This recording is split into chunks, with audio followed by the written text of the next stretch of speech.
She was the queen England tried to erase, a woman called repulsive by her own husband, cast aside like rotting flesh before her crown even settled on her head. But beneath the polite words of annulment and friendship lay something far darker, whispers of disease, humiliation, and a body that would come to symbolize royal disgust. Tonight, we uncover the horrifying truth behind Anne of Cleves, the Queen Henry VIII refused to touch. In the winter of 1539, England's throne sat in uneasy silence. King Henry VIII, swollen by age, gluttony, and paranoia, had executed his beloved Anne Boleyn and watched another queen die in childbirth. The kingdom murmured with fear. The king, desperate for political survival, turned not to love but to diplomacy. He needed an alliance that would shield England from the Catholic powers that now branded him a heretic. Across the cold plains of the Holy Roman Empire, one name emerged: Anne of Cleves, sister to Duke Wilhelm of Cleves, a Protestant ally of strategic importance. The match was born from calculation, not desire. Henry's minister, Thomas Cromwell, who had risen through cunning rather than blood, promised the king that this German princess would bring peace and loyalty to his reign. In a court where marriage was a weapon, Anne became the newest pawn in England's game of survival. Her letters, written in careful Latin, revealed little of her mind. She was 24, modest, sheltered, and raised far from the cruel politics of Tudor ambition. Yet her fate was sealed by brushstrokes before she even set foot on English soil. Hans Holbein the Younger, the king's favored painter, was dispatched to Cleves with secret orders. He was to capture Anne's likeness and return with proof of her beauty. But Holbein was no fool. He painted her with dignity, smoothing the roughness of her features, softening the shadows that time and illness had left. When Henry saw the portrait, he saw not a woman but a symbol: youth, purity, and political gain wrapped in painted perfection. He was captivated not by her, but by the illusion. The court buzzed with hope. Cromwell spoke of divine providence. Ambassadors toasted to the coming queen. Henry imagined a companion who would restore his pride and produce the heir England demanded. Yet beneath the royal confidence simmered doubt. Whispers suggested the Cleves alliance angered the Emperor Charles V. Others muttered that the princess knew nothing of English customs or speech. But Henry's ego demanded faith in his choice. To question the match would be to admit weakness, and weakness was death at the Tudor court. When Anne set sail for England, the winter seas were as gray as her destiny.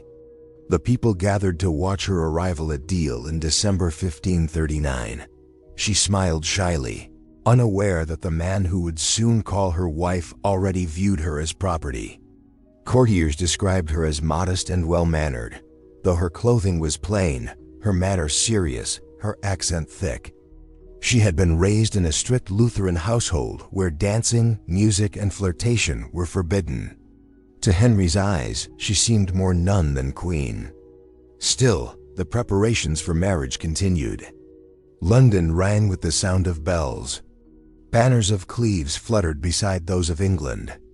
Yet behind the closed doors of Whitehall, unease crept in. Henry grew restless, haunted by the ghost of Anne Boleyn's laughter and the frailty of Jane Seymour's deathbed.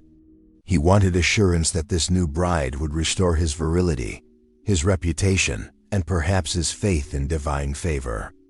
But destiny, once again, had sharper intentions. The day Henry decided to meet his bride in disguise, a foolish gesture of romantic impulse, the mask of illusion began to crumble. He expected joy, perhaps desire.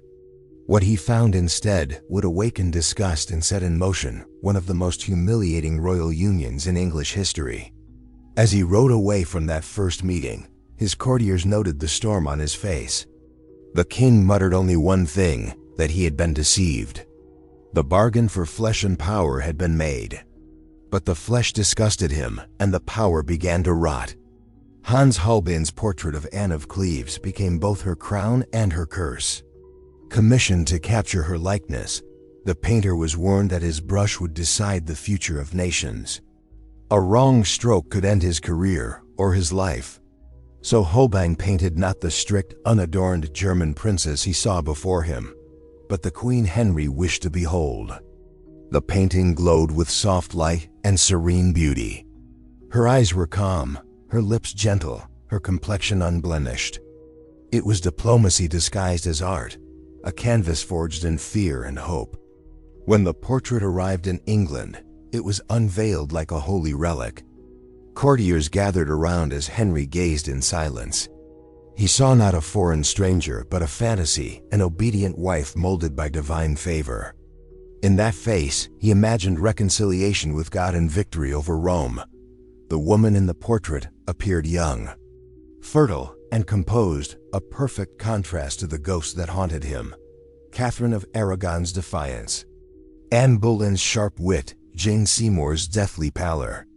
For a moment, Henry believed he had found salvation through paint. But those who knew the truth trembled. Ambassadors from Cleves sent cautious warnings about Anne's plainness and modest demeanor. They described her as virtuous, but not charming. Henry ignored them all. He believed his desire could reshape reality. The portrait, he insisted, did not lie. How could it, when painted by his trusted Holbein? Yet behind the admiration lurked a sickness of pride. The king's court had learned long ago that honesty could kill. To question his infatuation was to risk ruin.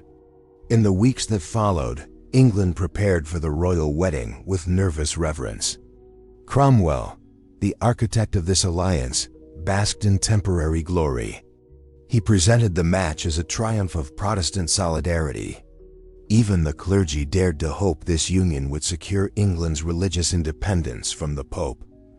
But the portrait remained the fragile foundation upon which the illusion stood. When Henry demanded to meet his bride in person, those who had seen Anne prayed that she might somehow resemble her painted double. The meeting at Rochester in January 1540 shattered every expectation. Henry, wrapped in disguise like a courtly knight, burst into Anne's chamber hoping for a moment of playful recognition. Instead, the woman before him froze in confusion. She did not bow with romantic delight. She stepped back in modest alarm. Her features broader than the painting suggested, her complexion duller, her expression awkward seemed to offend every royal fantasy. Henry's smile faltered. The air thickened with disappointment. When he returned to his attendants, his fury was cold and venomous. "I like her not," he murmured. "I like her not." The king's disgust spread through the palace like infection. Courtiers whispered that the queen-to-be smelled of sourness, that her voice grated, that her figure was coarse. None could confirm what was true, only that the king's revulsion had become law. Cromwell, terrified, begged him to reconsider. The alliance was already sealed by politics and expectation. To reject Anne now would shame England before Europe. But Henry's mind was made. The portrait had lied. When Anne finally met him as her husband-to-be, her eyes betrayed confusion rather than affection. She had been taught nothing of courtly seduction or the customs of English intimacy. She curtsied deeply, spoke little, and looked away. Henry, whose ego demanded worship, saw insult in her innocence. What Holbein's brush had elevated, reality now destroyed. In the dim corridors of Whitehall, the courtiers began to murmur of deceit, not by Anne, but by art itself. The painting had seduced a king, and its illusion would now destroy lives. The truth of her appearance mattered less than the story her husband began to tell. Anne of Cleves had not yet been crowned, yet already she had been condemned. The wedding of Henry VIII and Anne of Cleves took place on January 6, 1540, inside the cold stone walls of Greenwich Palace. The ceremony was hurried, joyless, and thick with tension. The king's face remained pale and unreadable as vows were exchanged. He had been forced into the union by diplomacy, trapped by his own political theater. England's future queen smiled faintly, unaware that her husband already viewed her with physical disgust. That night, she entered her chamber believing she had fulfilled her duty. Henry entered it believing he had been deceived by God himself. The royal bed, heavy with silk and expectation, became the stage for one of history's cruelest humiliations. Anne waited in quiet obedience, modest and uncertain. The king approached her reluctantly, observing every detail: the roughness of her hands, the flatness of her chest, the plainness of her features. Later, he would tell his physicians that her body was unwholesome, that her skin emitted evil odors, and that her breath turned his stomach. Whether these words were truth or slander mattered little. Once spoken by a king, they became history. He touched her once, briefly, before recoiling. Courtiers waiting beyond the doors heard no laughter, no sigh, only silence. The marriage remained unconsummated. By dawn, Henry had fled her bed, leaving behind a queen he claimed he could not bear to touch. To the court physicians, he confided that his manhood was unprovoked, blaming not age or illness but Anne's body. The confession spread through the palace like wildfire. Ministers whispered that the queen was cursed, diseased, or perhaps still a virgin untouched by desire. Anne, unaware of the storm building around her, believed her husband's distance to be a custom of English modesty. She rose early, prayed, and sent humble notes of devotion. Yet Henry's revulsion deepened with each passing day. He mocked her accent, her dress, her laughter. He called her a Flanders Mar, a phrase that would echo through history as the cruelest insult ever given to a queen. The courtiers followed his lead, their smiles tightening whenever she passed. For the king, the political embarrassment was unbearable. His bed had failed to confirm the alliance. His pride had been wounded beyond repair. Each night he stared into the darkness, haunted by the memory of that cold, scentless bed. He began to mutter that he had been tricked, that he had been given not a wife but a deception wearing a crown. Cromwell's power began to crumble as the king's anger sought a target. Anne's innocence, once her virtue, became her curse. She had done nothing wrong, yet her silence condemned her. Physicians examined her body under orders, confirming she was untouched in her virginity, a phrase that humiliated her further. Still, Henry refused to lie with her. To the world, she was now a wife in name, only a living symbol of the king's failure. By spring, the marriage bed had turned into a battlefield of shame. Every whisper, every jest, every silence in court reminded Anne of her isolation. The Queen of England slept alone, surrounded by the scent of humiliation. And as the gossip spread beyond the palace walls, the story of her rotting body began to take form, a story that would forever define her legacy. The night of revulsion had ended. The decay of her queenship had begun. The marriage that began in ceremony now dissolved into public embarrassment. Within weeks, Henry VIII's disgust became a matter of national gossip. Courtiers repeated the king's complaints as if reciting scripture. The queen's body was not fit, her breath foul, her skin rough. None dared challenge his word. To doubt the king's revulsion was treason. Anne, bewildered and humiliated, remained silent, trapped within a palace that treated her body like evidence in a criminal trial. Doctors were summoned to examine her in secrecy. Their task was not to heal, but to confirm the king's disgust. They reported that her maidenhood was intact, that she bore no disease, and that her body showed no impediment to Congress. Still, their findings were twisted. Henry claimed their words proved divine justification, that God himself had closed his loins against this foreign woman. Her flesh became political proof of heaven's disfavor. It was not medicine but ritual degradation masquerading as inquiry. At the Tudor court, humiliation was entertainment. Ladies whispered about the queen's scent and manners. Men mocked her German stiffness. She spoke little English and carried herself with Protestant modesty, qualities once praised, now scorned. Henry's courtiers mimicked her accent for laughter during feasts. Even her attendants learned to smirk behind her back, knowing cruelty pleased the king. Anne of Cleves, once a noble envoy of Protestant hope, was reduced to a jest in the king's hall. Meanwhile, Thomas Cromwell's world began to collapse. He had arranged the union, assuring Henry that Anne was beautiful, virtuous, and politically ideal. Now her every perceived flaw condemned him. The king's rage grew each day, turning humiliation into vengeance. Cromwell, who had risen from poverty through cunning and reform, saw the shadow of the axe approaching. His alliance with Cleves had not brought peace, only mockery. Anne endured her degradation with quiet submission. She wrote letters in careful humility, addressing the king as her most gracious lord. In private, she wept. She did not understand what she had done wrong. Raised in a court that valued chastity and obedience, she believed her modesty would please her husband. Instead, it disgusted him. Her simplicity, her faith, her innocence, all were turned into instruments of shame. The queen's bedchamber, once sacred, became a symbol of her failure. Servants whispered that the king refused to undress in her presence, that he slept elsewhere while inventing excuses of fatigue or divine restraint. Anne was commanded to attend festivals and appear cheerful, paraded as proof of royal happiness while England laughed behind fans and goblets. Her face, once immortalized in Holbein's calm portrait, now represented everything the king found unworthy.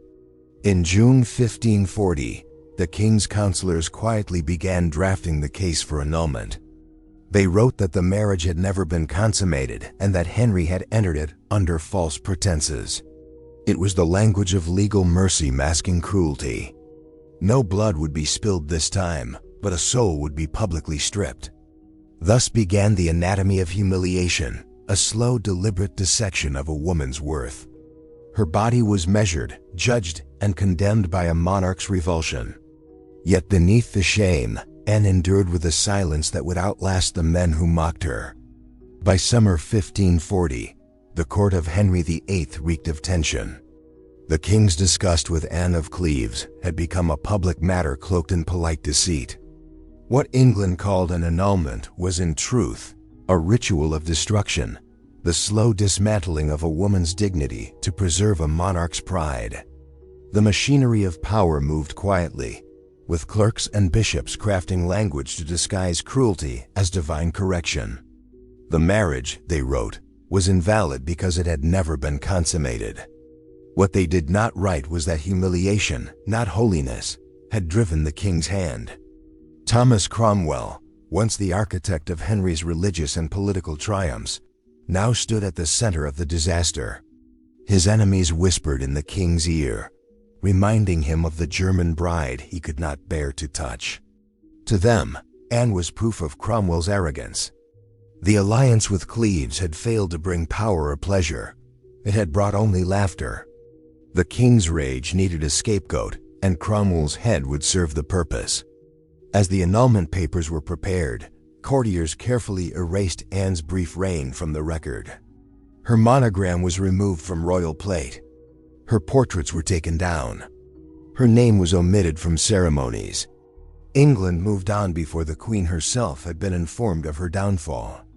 When the truth reached her, Anne's reaction was not fury but fear. She had seen what became of Henry's displeased wives. Anne Boleyn's ghost still lingered in every corridor. The council informed her that the king sought freedom for the peace of his conscience. They offered her a choice: submit to annulment or risk the same fate as her predecessor. Anne wept, then signed the document that ended her marriage. It was the quietest abdication in English history. For her obedience, Henry rewarded her with lands, jewels, and the empty title of the king's sister. It was mercy by Tudor standards, the privilege of surviving humiliation. While Anne faded into silence, Cromwell faced the full weight of royal wrath. Arrested during a council meeting, he was dragged to the Tower of London. From his cell, he wrote desperate letters begging forgiveness, swearing loyalty to the end. None were answered. On July 28, 1540, he was executed at Tower Hill, his head displayed as a warning against those who dared to fail the king. Ironically, on the same day, Henry married his next obsession, the young and reckless Catherine Howard. The court celebrated as if cleansed of a curse. Yet beneath the gilded music and wine lay the stench of hypocrisy. The queen they had ridiculed now lived quietly on her estates, while those who had mocked her fell one by one to political intrigue. Anne's acceptance of disgrace preserved her life, but it also completed the ritual of her erasure. The political dissection was complete. A king's lust had rewritten alliances, destroyed ministers, and reduced a foreign princess to a footnote. What began as diplomacy ended as cruelty disguised in parchment and prayer. And though the crown glittered still, beneath it pulsed the same rot that had devoured every truth it touched. Anne of Cleves survived the Tudor court not through power, but through silence. When the annulment was finalized in July 1540, she became the only one of Henry's wives to leave marriage with her head intact. In exchange for obedience, she was granted a generous settlement, estates in Kent and Sussex, jewels, servants, and the title of the king's sister. It was a gilded cage, safety purchased at the cost of dignity. While the court feasted over the king's new bride, Catherine Howard, Anne withdrew to her country manners, her laughter replaced by the quiet rustle of forgotten silk. In her letters, written in careful formal English, she expressed gratitude to Henry for his great kindness, though beneath the politeness lingered melancholy. She had entered England a queen, and now lived as a royal ghost, honored in title, excluded in presence. Courtiers rarely visited, save for officials bringing messages of royal events she would never attend. Her life was measured by gifts from the king, each one a reminder of the bed she had been denied. The English people pitied her.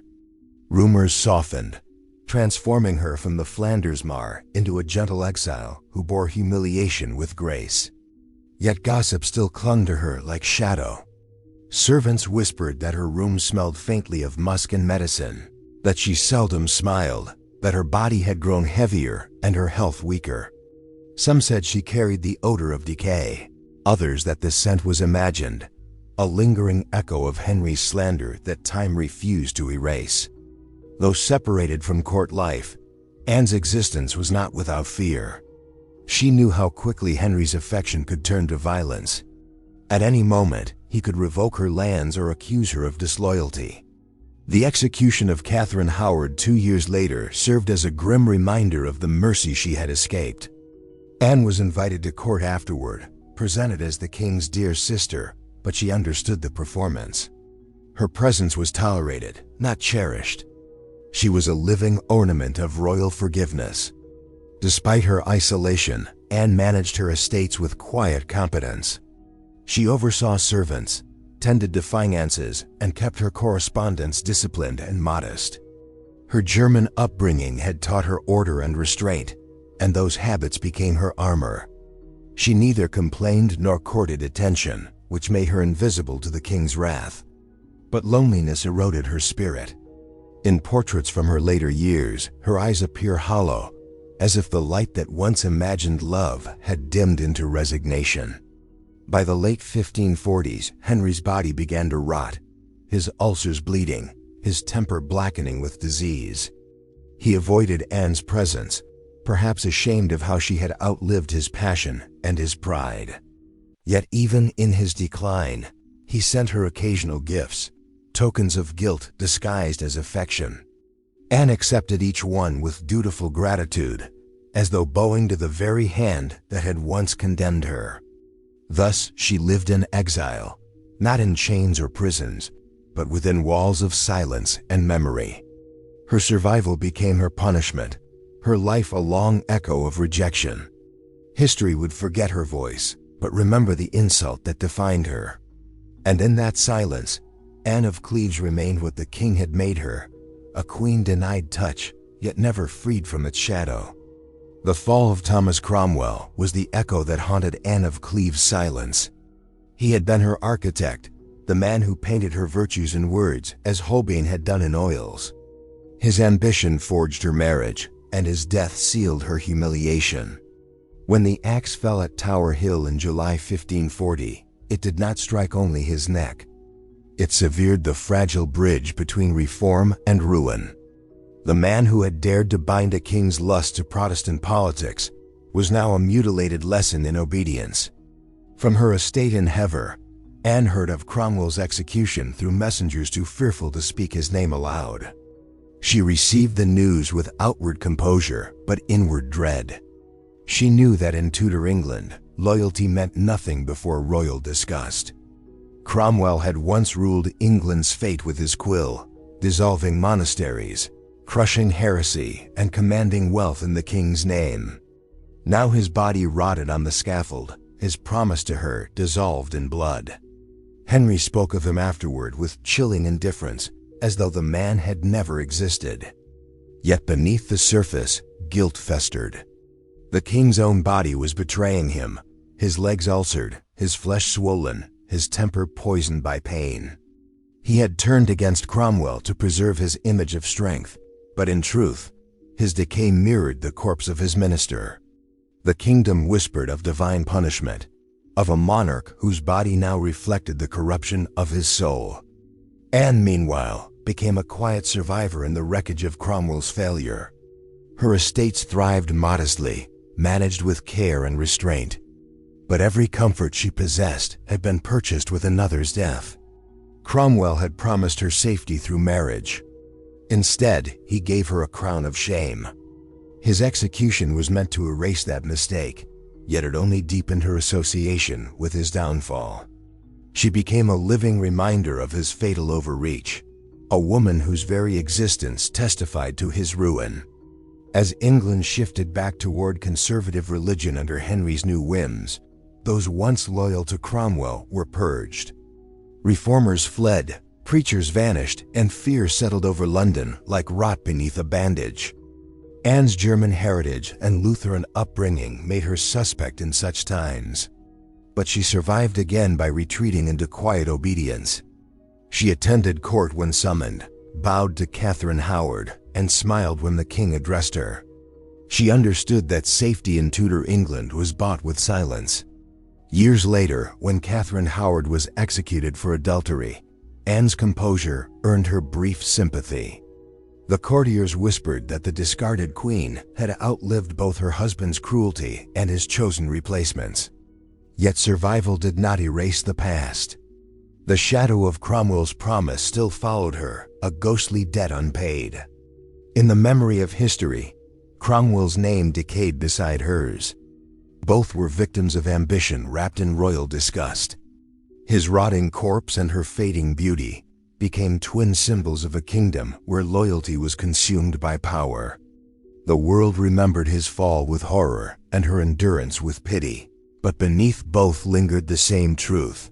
Those who built thrones too high eventually suffocate in the stench of their own making. Thus, Cromwell's promise to deliver greatness to England and dignity to Anne of Cleves ended, as all Tudor dreams did, in silence, rot, and the slow erasure of mercy. Henry VIII's disgust did not die with the annulment. It lingered, an invisible specter that haunted Anne of Cleves long after her crown was stripped away. To the courtiers who still whispered her name, she was the woman who repulsed a king, a figure caught between pity and mockery. Henry's revulsion had become legend, a story repeated until it hardened into truth, no matter how exaggerated or cruel. For Anne, it was not just humiliation, it was erasure. Even after Cromwell's death, the tale of Henry's first meeting with his German bride lived on in court gossip. The king's own words, that she was nothing so well as she had been spoken of, became a kind of curse. The story grew darker with each telling, her odor offensive, her figure masculine, her body repellent. None of it could be proven, yet none of it needed to be. In a court ruled by fear and flattery, the king's disgust was holy scripture. Every noble, every servant, repeated it until Anne's reputation rotted like fruit left too long in the sun. But behind that myth was a body already failing. Henry's ulcers oozed foul-smelling pus, and his once broad frame swelled with infected fat. He could barely mount a horse, his breath labored with each step. The king's revulsion toward Anne may have been less about her and more a reflection of his own decay. His mind, once sharp, grew erratic, veering between pious remorse and violent rage. The face that had once captivated Europe was now bloated and purple with sickness. Yet his pride demanded a scapegoat. Anne's rejection became his medicine against shame. At Hever, Anne kept her composure, though she could never escape the echo of his scorn. Her servants avoided the topic, yet she often caught their glances, eyes filled with both sympathy and pity. She wore fine gowns and jewels, but they were tokens of compensation, not admiration. She understood that every courtesy given to her was a reflection of royal guilt. Henry had called her the king's sister, yet the title was as hollow as his heart. It was neither family nor honor, merely a way to disguise rejection with civility. In private, Anne prayed often, her German Bible worn from trembling hands. She sought meaning in her survival, wondering whether her humiliation had spared her the darker fates of Henry's other wives. Catherine Howard's head had fallen, and Jane Seymour had died in childbirth. Only she had lived, untouched, unloved, and unremembered. Perhaps disgust had saved her where desire destroyed others. Yet, even that survival carried a cruel irony. She was alive, but her image was dead. Henry's courtiers continued to use her as a measure of failure. New queens were praised as the opposite of Anne: beautiful, obedient, fertile. Every compliment to another woman was an insult to her. She became a symbol of everything a queen should not be. Still, she endured. Time softened her name, if not her pain. And when Henry's own body finally gave way to rot and disease, those who had mocked her remembered the stench of their dying king and whispered that perhaps Anne had not been the one unworthy of touch. Perhaps the true decay had always belonged to Henry himself. By the final years of Henry VIII's reign, the once glorious monarch had become a living corpse, a decaying monument to his own pride. His body was swollen and ulcered, his breath fetid, his movements labored by pain. Courtiers no longer saw a king but a rotting tyrant who ruled through fear and sickness. His chamber reeked of medicine, pus, and perfume, a desperate blend meant to mask death itself. Physicians lanced his legs daily, draining fluid that smelled of corruption. Yet none dared speak of it aloud. To question the king's health was treason. Henry's decay became the mirror of his soul. The cruelty that had destroyed wives, ministers, and friends now consumed him from within. The once vibrant warrior of youth had transformed into something monstrous, a man trapped inside a dying shell. Each festering wound was a reminder of sins that even power could not cleanse. His servants whispered that his ulcers would burst open in the night, staining his sheets with poison. The king's bedchamber, once filled with laughter and music, became a tomb of flesh. Anne of Cleves, from her quiet estate, watched the news of his decline with cautious distance. She had long ceased to fear him, but she could not escape the strange bond that tied them, the bond of shared shame. Henry's disgust had once defined her existence. Now it turned inward, devouring him. In his suffering, she saw an unsettling reflection of divine justice. The man who could not bear to touch her now found his own body untouchable. Even his attendants flinched at the sight of his sores. The courtiers who once echoed his scorn for Anne now hid behind scented cloths to endure his stench. In 1546, when the king's strength faltered beyond recovery, the court entered a state of cautious mourning. No one dared speak of his nearing death, yet the air hung heavy with expectation. His final queen, Catherine Parr, tended to him like a nurse rather than a wife. Henry's once commanding eyes grew dull, his voice wheezed through diseased lungs, and his memory fractured under fever. He raged against time, demanding loyalty from those who already planned for his death. His throne had become a rotting altar, a place where God, guilt, and decay met in quiet vengeance. Anne prayed for him, though not out of love. Her prayers were for the peace of England, not for the man who had humiliated her. She understood that his rot was symbolic, the decay of a kingdom built on excess and sin. His reign had consumed 6 wives, countless courtiers, and the faith of a nation. Now it consumed him. When word reached her that the king could no longer stand or speak, she did not rejoice. She merely looked out across the winter fields of Hever and whispered, "So ends the hand that reached too far." For all his power, Henry's body was the great equalizer, collapsing under the weight of his own cruelty. In the end, the king who once refused to touch Anne of Cleves had become the rotting mirror of his own disgust, a man who finally looked upon himself and saw what she had endured all along, the unbearable sight of decay. After Henry's death in January 1547, Anne of Cleves stood as the last living witness to the darkest secrets of his reign. She had outlived his cruelty, his wives, and his lies, yet her survival brought no triumph. The court that once whispered her humiliation now barely remembered her name. England had turned its gaze toward the boy king, Edward VI, and the new age of reform. For Anne, life after Henry was a slow fading, a quiet descent into shadow. She remained in England, bound not by love or duty, but by exile disguised as favor. Her estates at Hever and Chelsea gave her comfort, but not companionship. The courtiers who once flattered her now avoided her, afraid that proximity to a discarded queen might bring misfortune. She entertained few visitors, save for those who came to collect rents or deliver the king's alms. Her letters to her family in Cleves grew infrequent, her words tinged with melancholy. She no longer belonged to Germany, nor truly to England. She was a relic, preserved yet forgotten. Time, as ever, was unkind. The woman once described in Holbein's portrait as serene and youthful grew frail and pale. Her body, though spared the violent fates of Henry's other wives, carried its own decay. Illness crept upon her quietly, weakness in the limbs, swelling in the joints, a chill that clung to her skin. The healers called it dropsy, but Anne felt it as something deeper, the slow drowning of spirit. Each breath became heavier, as though the weight of forgotten years pressed upon her chest. Her servants recalled how she spent her final winters seated by the window, gazing toward London as though expecting a messenger who never came. She spoke rarely of Henry, but when she did, her tone was neither hateful nor forgiving.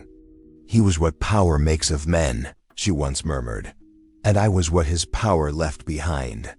Those who heard her words never forgot the sorrow in her voice, the sound of a life reduced to memory. By 1557, her health had failed completely. The court hardly noticed. England now bent beneath the rule of Queen Mary, the daughter of Catherine of Aragon, another woman destroyed by Henry's cruelty. It was an age of returning faith and rekindled fire, and there was little space for the ghost of a German queen. Anne died quietly at Chelsea Manor that July, her passing marked by neither pageant nor mourning. She was buried in Westminster Abbey, the only one of Henry's wives to rest there, though her tomb was small and her epitaph plain. In death, she found the dignity denied to her in life, peace without judgment, silence without scorn. History would call her the lucky wife, the one who escaped the axe. Yet behind that irony lay a truth darker than death, survival in humiliation, endurance in loneliness. She was the forgotten queen, preserved not in affection but in indifference. Her story ended not with blood, but with the slow decay of memory itself. In the echoing halls of English history, Anne of Cleves remains the quietest ghost of them all, untouched, unloved, yet unbroken. Her name became a whisper, her image a warning. Henry's disgust defined her in life, but his own decay immortalized her in silence. She endured where others perished, not through power or beauty, but through surrender, the weapon of the forgotten. The same king who refused to touch her now lies beneath stone, his body long since dust, his grandeur devoured by the worms he once ruled over. But Anne's story lingers, a soft reminder that survival can be its own kind of cruelty. Beneath the gilded rod of Tudor glory lies her truth. The woman they mocked outlived them all. And in the end, it was not the queen who decayed, but the king and the world that worshipped him.